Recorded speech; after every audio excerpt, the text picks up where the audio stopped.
मनीष हेबा दृष्टि यह मोर कर्तव्य थिला। मु याको गोटे शिक्षक दृष्टि कली। मु जड़े मनीष दृष्टि साहाय्य कली। गाइज आमे केबे ना केबे एई सब सेंटेंस को आमर डेली लाइफ रे यूज करथाउ। आज आमे एई सब सेंटेंस को इंग्लिश रे सिखिबा। मु आपन को कहि रखे दृष्टि रु एथि पय आमे इंग्लिश रे फ्रेज यूज करबा by way of. By way of चलंतु याको किछि एग्जांपल संगरे केमिति यूज सेंटेंस रे देखिबा।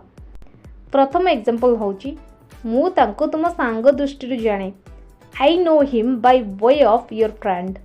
I know him by way of your friend. Manish हेबा दृष्टि यह मोर कर्तव्य थिला। It was my duty bye way of a human. It was my duty bye way of a human. मु याको गोटे शिक्षक दृष्टि कली। I did it by way of a teacher. I did it by way of a teacher. से मते उपदेश दृष्टि याको कहिला। He told me this by way of advice. He told me this by way of advice. मु जड़े मनीष दृष्टि तांको साहाय्य कली। आई helped him by way of a human. I helped him by way of a human.